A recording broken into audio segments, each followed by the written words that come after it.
할렐루야. 한 주간을 시작하는 아침입니다.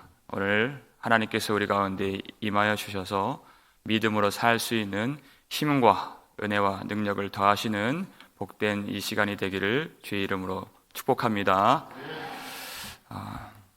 두 증인, 하나님의 두 선지자가 땅에 있는 그 짐승들, 무저갱으로부터 올라온 그 짐승으로부터 죽임을 당했다, 순교를 당했다 하는 말이지요. 왜 하나님의 신실한 백성들이, 교회가 순교를 당해야 하는가? 무저갱으로부터 올라온 짐승은 사탄, 곧 옛 뱀이라고도 하고 또 용이라고 하는 그 사탄으로부터 권세를 받아서 하나님의 백성들을 무참하게 짓밟고 하나님을 비방하고 또 회개치 않는 자들을 복종하게 하고 자신에게 절하게 하는 그런 세상 권세의 영을 의미하는 것입니다. 마지막 때에는 그 짐승이 더 발악을 하면서 하나님을 거세게 대적을 하고 또 어린 양과 싸우며 어린 양 예수 그리스도의 자리를 빼앗고자 하는 그런 적 그리스도라고도 할 수가 있습니다. 그러한 짐승에게 성도들은 죽임을 당하는 것입니다. 요한계시록 6장 11절을 보면 일찍이 먼저 죽임당한 순교자들이 나와요. 그들에게 흰 두루마기를 주시면서 잠시 쉬라. 언제까지 쉬라고 했습니까? 너희의 동무들과 형제들도 죽임을 당하여 그 수가 차기까지 하라. 순교자의 수가 차기까지 쉬라. 그리고 예수 그리스도께서 강림하시는 그날까지 잠시 쉬라. 그 말씀을 받은 것이, 하나님은 순교자가 그 수가 차기까지, 이 교회의 순교의 피를 흘리는 그런 성도가 그 수가 차기까지 이 일을 행하신다는 것입니다. 그것이 믿음의 가장 확실한 보증이 되고 하나님이 그와 함께 하신다는 것과 그가 예수를 따르는 그 믿음의 확실한 증거가 되기 때문에 그 일을 이루신다고 말씀해 주신 것입니다. 그런데 그렇지 않은 자들이 있습니다. 짐승에게 해를 받지 않고 짐승에게 죽임을 당하지 않는 사람들이 있습니다. 요한계시록 13장 8절을 보시면 함께 읽겠습니다. 죽임을 당한 어린 양의 생명책에 창세 이후로 이름이 기록되지 못하고 이 땅에 사는 자들은 다 그 짐승에게 경배하리라. 아멘. 그랬어요. 이 땅에 사는 사람들, 예수 그리스도와 상관이 없고 어린 양의 생명책에 기록되지 않는 사람들은 짐승에게 절을 함으로써 한동안 짐승에게 보호를 받게 된다. 반대로 하나님이 택정하시고 예수를 믿고 성령으로 하나님이 인쳐주신 하나님의 백성들, 생명책에 그 이름이 기록되어 있는 사람들은 짐승에게 죽임을 당하는 것입니다. 하나님께서 성령으로 충만하게 하시고 그에게 믿음을 주시고 이 세상에서 내 육신이 사는 것보다 예수 그리스도의 영광의 빛이 얼마나 더 높고 크고 아름다운 것인가, 귀한 것인가를 깨닫게 해 주셨기 때문에 생명 대신 예수님께 모든 것을 다 내어드리고 주님을 따라가는 성도가 바로 주님의 제자요 교회가 되는 것입니다. 여러분, 그와 같은 생명의 지혜가 있는, 믿음에 있는 성도의 길을 걸으시기를 주의 이름으로 축복합니다. 이 성도들이 죽임을 당해요. 아무도 그것을 억울하게 여기거나 스스로 비참하게 여기는 사람이 없습니다. 그게 바로 두 증인이에요. 길거리에 그 시체가 널브러져 있습니다. 오늘 9절 말씀 보니까 함께 읽겠습니다. 백성들과 족속과 방언과 나라 중에서 사람들이 그 시체를 사흘 반 동안을 보며 무덤에 장사하지 못하게 하리로다. 그렇게 되어 있어요. 이 두 증인이 얼마나 비참한 죽음을 당하게 되었는가. 일반적으로 사람이 죽으면 장사를 지내고 장례를 치르죠. 그런데 이 사람들이, 땅에 있는 사람들이, 백성과 족속과 방언과 나라 중에 있는 사람들이 사흘 반 동안 그 시체를 보았다. 옛날 개역성경 보니까 시체를 목도했다. 아주 주의 깊게 보면서 이 시체들을 보고 참 한심하게 여기고 그리고 조롱하고 그렇게 보았다는 것입니다. 그리고 이들을 장사하지 못하게 하자. 그렇게 한 것입니다. 아주 이 사람들을 수치에 빠지게 만들고 사람들의 조롱거리로 만들기 위해서, 구경거리로 만들기 위해서 그렇게 한 것입니다. 그런데 며칠 동안 본다고 그랬습니까? 사흘 반 동안. 일관적인 지금 이 숫자의 상징이 나오죠. 3년 반이라는 그 숫자가 나오고 1260일 또 42달 그 숫자가 같은 상징입니다. 그 3년 반을 사흘 반이라고 얘기한 거예요. 왜 이렇게 요한은 이렇게 사흘 반으로 얘기했을까요? 그만큼 3년 반의 기간이 짧다 하는 것입니다. 성도들이 죽임을 당하고 수치를 당합니다. 하지만 그 기간은 사흘 반밖에 되지 않는다. 그리고 또 사흘 반에서 또 우리가 생각할 수 있는 놀라운 일이 무엇입니까? 우리가 또 요한복음 어저께 2장 1절 봤을 때 사흘째 되던 날, 예수 그리스도의 그 부활하신 날을 의미하는 것이죠. 우리가 그 길을 따라갈 때 바로 주님의 부활이 우리의 부활의 영광이 된다는 것까지 내포하는 의미가 되는 것입니다. 그래서 죽임당한 성도들은 이것을 참 내 스스로 비루하다, 비참하다 그렇게 여기지 않는다는 것이. 이 짧은 기간 동안에 수치를 받는데 그들 속에는 확실한 믿음이 있습니다. 하나님이 어떠한 영광으로 우리를 올려주실지. 성도들이 죽임을 당한다, 순교를 당한다, 그때는 아멘 하는 소리가 작아요. 하지만 여러분 확실한 영광을 우리는 믿어야 됩니다. 여러분 골로새서 1장 24절을 보세요. 이게 확실한 믿음이에요. 성도가 가진 믿음이에요. 함께 읽겠습니다. 나는 이제 너희를 위하여 받는 괴로움을 기뻐하고 그리스도의 남은 고난을 그의 몸된 교회를 위하여 내 육체에 채우노라. 어떠한 은혜를 받았기에 땅에 있는 족속과 방언과 그 백성들은 그 죽임당한 시체를 목도해요. 그런데 성도들은 그 죽임당하는 순간에도 누구를 목도합니까? 나를 위해서 죽으시고 부활하신 예수 그리스도의 영광을 목도하는 사람인 것이. 그러니까 그 속에 있는 그 마음의 그 감격과 기쁨은 말할 수 없는 것이. 언제요? 괴로움을 당할 때 기뻐한다는 것이에요, 여러분. 이게 교회입니다. 잘 살고 잘 나가고 성공하고 사람들이 나를 우러러볼 때 기뻐하는 것이 아닙니다. 예수 그리스도의 남은 고난을 내 육체에 채우고 그 괴로움을 받을 때 왜 기쁩니까? 내가 주님의 길을 걸어갈 수 있다는 그 감격과 내가 주님과 한 몸이 되었다고 하는 그 영광이 말할 수 없이 기쁘게 되는 것입니다. 주님을 따라갈 수 있는 이 은총을 주시고 주님과 내가 하나가 되어서 예수 십자가가 나의 십자가가 되고 예수 부활이 나의 부활이 되고 예수 영광이 나의 영광이 되었다는 사실이 얼마나 기쁜가. 내가 하나님께 잘한 것도 없는데 이것은 내 지혜가 아닌데 누가 우리를 이렇게 붙들어 주셨습니까?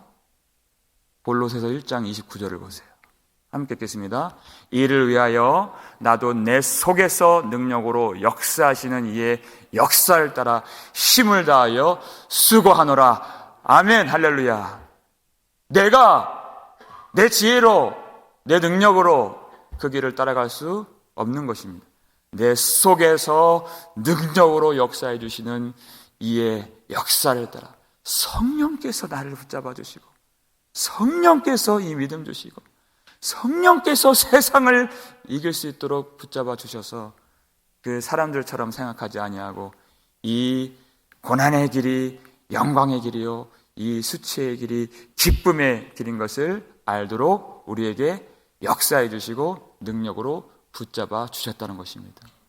그러니까 이 길을 걸을 때 오히려 세상에서 잘 살 때가 아니에요. 이 길에서 교회가 짓밟히고 핍박을 받을 때, 억눌림 당할 때 내가 예수 그리스도의 사람이구나, 내가 주 안에 있는 영생 허락받은 믿음을 하나님이 주셨구나, 그것을 확실하게 알 수 있는 것입니다. 그러니까 기쁜 것이. 오늘 본문 10절을 보겠습니다. 읽겠습니다.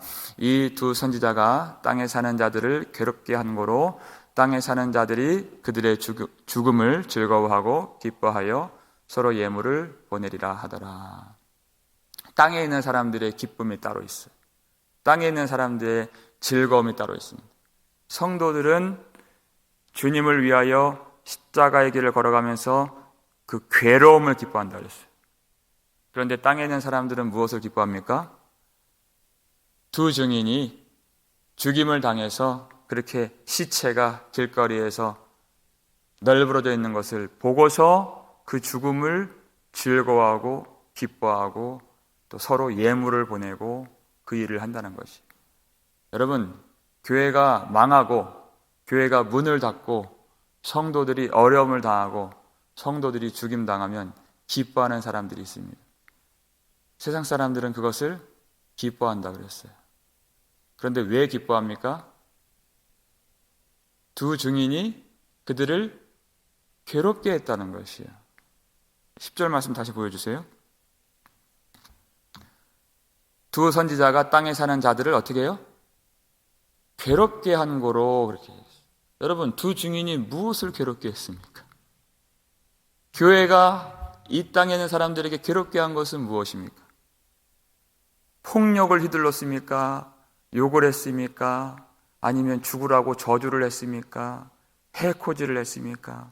무엇으로 그들을 괴롭게 했단 말입니까? 교회가 이 땅에 존재하여서 한 것은 예수 그리스도의 복음을 전한 것밖에 없어요. 두 증인입니다. 선지자예요. 선지자가 하는 것은 말씀을 전하고 여호와께로 돌아오라, 돌아오라, 그 말 한 것밖에 없어요. 그런데 왜 그렇게 사람들은 그것을 괴롭게 여기고 그 말을 그렇게 고통스럽게 여기는지 몰라요. 예레미야 6장 10절을 보세요. 함께 읽겠습니다. 내가 누구에게 말하며 누구에게 경책하여 듣게 할꼬? 보라, 그 귀가 할례를 받지 못하였으므로 듣지 못하는도다. 보라, 여호와의 말씀을 그들이 자신들에게 욕으로 여기고 이를 즐겨하지 아니하니. 여호와의 말씀. 그 마음이 예레미야가 골수에 사무쳐서 마음이 불이 붙는 것 같아서 여호와의 말씀을 전한 것입니다. 하나님 말씀 주신 그대로 전했죠. 여호와께로 돌아오라, 돌아오라. 그래야 우리가 용서받고 은혜받고 인자하신 하나님 품에 들어갈 수 있습니다. 우리가 돌아가면 하나님 우리를 받아주십니다. 용서해 주십니다. 이 말씀 전한 거예요. 여호와께로 돌아오라. 그런데 그 말이 얼마나 듣기 싫은 말인가. 자신들을 저주하는 말로 듣고 욕하는 것으로 듣고 그들이 귀를 막고 듣지 않고 돌을 던지고 죽이려고 했다는 것입니다. 여러분, 그래서 우리가 회개를 해야 되는 것이에요. 사람이요, 사람의 마음을 가지고 하나님 말씀 절대 못 듣습니다. 내 생각, 내 판단, 내 계획을 가지고 내 원래 본성 가지고 마음 가지고 절대 이 말씀 못 듣습니다. 마음에 할례를 받지 못하고 귀에 할례를 받지 못한 사람들은 이 말씀을 받을 수가 없어요. 욕하는 거로 듣고 저주하는 거로 들을 수밖에 없는 이 말씀. 그렇기 때문에 하나님 앞에 마음을 찢으면서 울며 돌아가면서 주님 우리를 불쌍히 여겨 주옵소서. 다른 복이 아니라 이 말씀을 들을 수 있는 복을 주시옵소서. 이 말씀을 깨달을 수 있는 성령의 지혜를 주시옵소서. 이 말씀이 우리 속에 잘 박힌 목과 같이 박힐 수 있도록 내 본성과 내 생각과 내 마음이 오히려 부정되고 버려지고 오히려 이 말씀이 우리 속에 임하여지는 그런 생명의 은혜를 주시옵소서. 엘리야가 아합을 만났을 때 아합이 그렇게 얘기를 했어요. 아합이 엘리야를 보면서 이스라엘을 괴롭게 한 자가 바로 너냐? 이렇게 얘기했어요. 얼마나 웃긴 얘기입니까? 엘리야가 무엇으로 이스라엘을 괴롭게 했습니까? 이스라엘을 살렸죠. 이스라엘을 하나님께로 돌이키는데 쓰임받은 것이. 이스라엘을 괴롭게 한 것이 너냐? 그랬더니 엘리야가 똑바로 얘기합니다. 내가 이스라엘을 괴롭게 한 것이 아니요, 너와 너의 집이 이스라엘을 괴롭게 했고 이는 내가 여호와의 말씀을 버렸고 바알을 따랐습니다. 이렇게 얘기한 것이. 무엇이 사람들을 괴롭게 합니까? 교회가 복음을 증거해서 이 땅이 괴로워진 것이 아닙니다. 사람들은 그것을 몰라요. 그들이 우상을 섬기고 하나님을 버리고 말씀을 버리고 죄를 따르고 그 죄가 그의 삶을 지배했을 때 그것이 그의 인생을 파멸로 만들고 결국 영원한 죽음으로 이끌어가게 만든 것입니다. 죄가 그를 망하게 했지 하나님이 그를 망하게 한 것이 아닙니다. 사람들은 그것을 몰라요.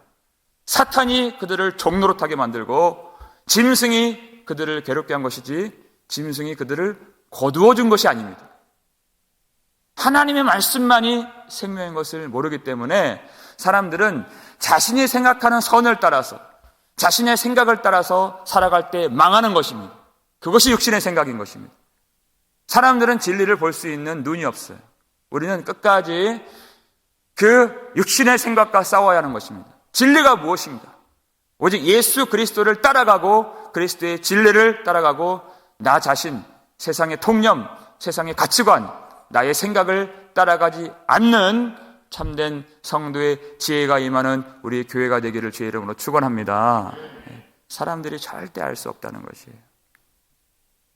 그렇게 사람들이 보기에는 비참한 죽임을 당했지만 그 두 증인이 어떻게 되는가? 오늘 보면 11절입니다. 함께 읽겠습니다.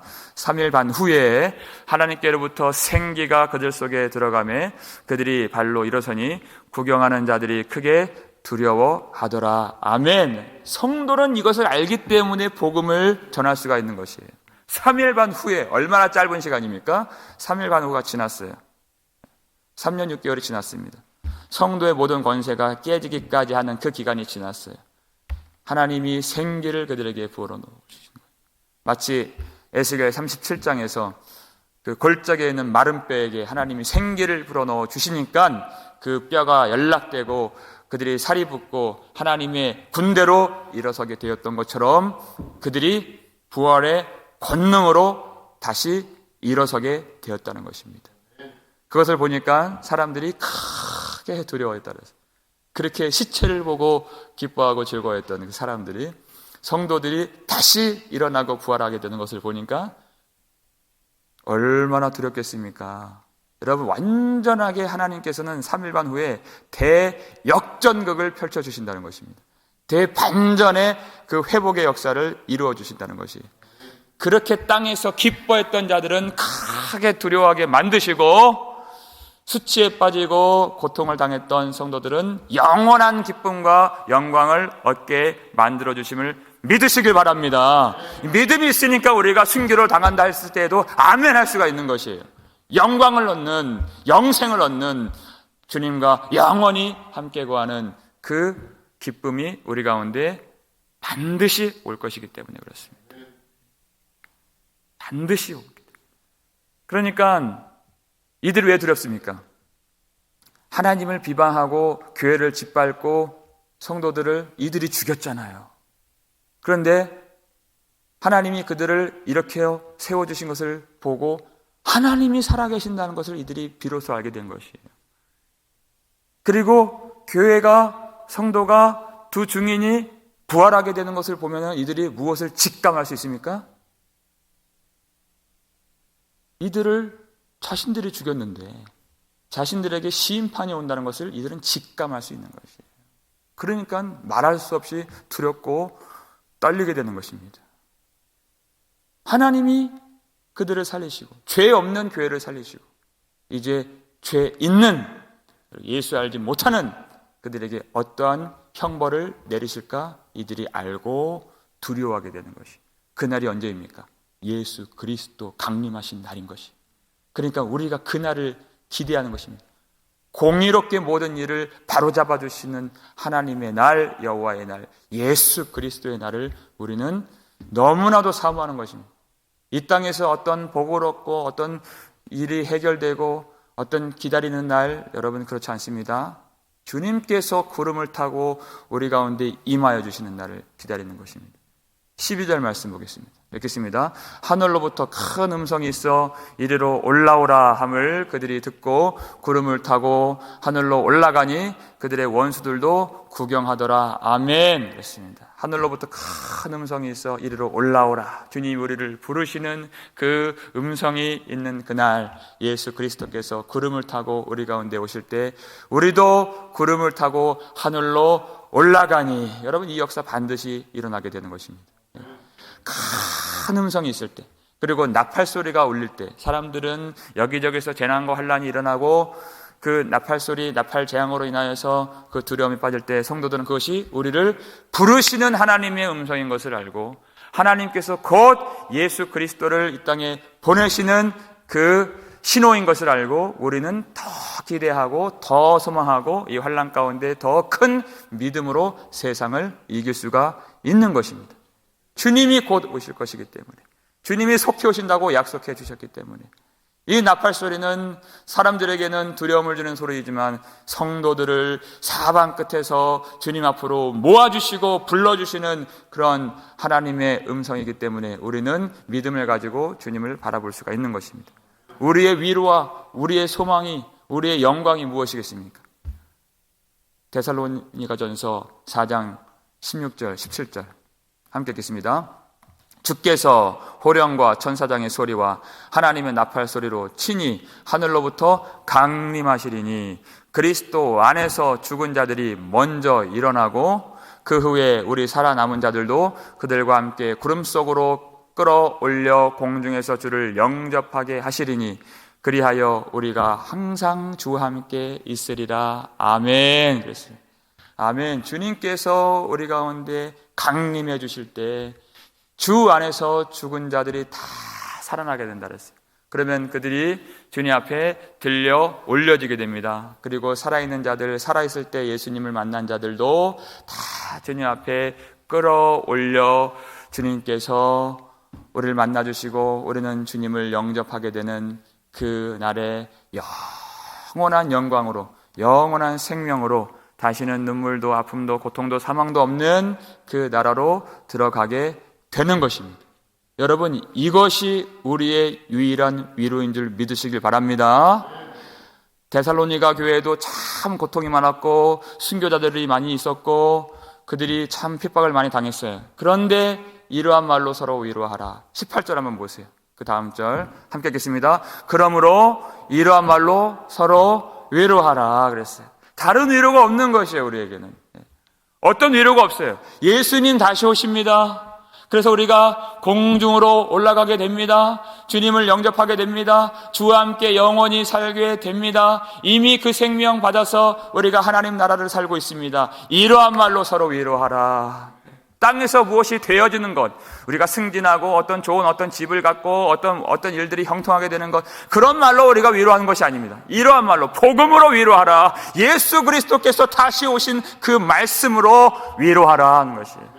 이 말씀을 받고 우리가 힘을 내어서 능력으로 복음을 전하고 우리에게 주신 사명을 감당하고 이 땅에서 세상을 이기며 살 수 있는 능력이 우리 가운데 충만하게 되시기를 주의 이름으로 축원합니다.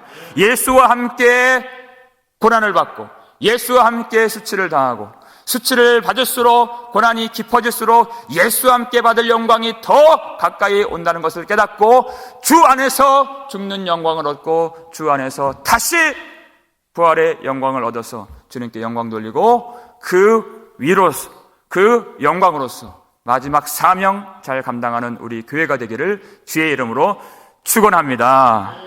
기도하겠습니다. 아버지 하나님 감사를 드립니다. 우리에게 이 말씀 주시고 사람들이 깨달을 수 없는 복음의 비밀을 우리에게 날마다 가르쳐 주셔서 감사를 드립니다. 고난당할 때 슬픈 일이 아니요, 수치를 당할 때 그것이 비참한 일이 아니요, 예수 안에 있다는 확실한 증거를 우리에게 가르쳐 주신 것이오니 날마다 기뻐하고 감사하고 영광으로 그 길 걸어갈 수 있도록 도와주시옵소서. 하늘에 속한 사람들, 하늘로부터 주님께서 다시 오실 때 우리를 불러주실 줄 믿습니다. 우리는 땅에 속한 자들이 아니기 때문에 하나님께서 이 땅의 것으로 위로하지 않으시고 하늘로부터 오시는 예수 그리스도, 다시 강림하시는 예수 그리스도께서 우리의 유일한 위로요, 유일한 소망이요, 유일한 능력인 줄 믿사오니 영광의 주님을 항상 바라보며 우리의 사명 잘 감당하고 복음 전할 수 있도록 도와주시옵소서. 이 환난 가운데 고통당하고 어려움을 당하고 또 여러 가지 시험을 당한 성도들에게 위로해 주시고 끝까지 이 복음으로 인내하고 오래 참고 주님 날을, 여호와의 날, 예수 그리스도의 강림하신 날을 기다릴 수 있는 그 소망으로 채워 주시옵소서. 말씀으로 주님이 오늘 다가가 주시고 또 아픈 부위를 주님이 만져주시고 그 삶의 어려움들을 주님께서 형통케 해주시고 주님 이 말씀으로 다시 그들을 일으켜 세워 주시옵소서. 감사를 드렸고 우리를 구속해 주신 예수 그리스도의 이름으로 축복하며 기도 올렸나이다. 아멘.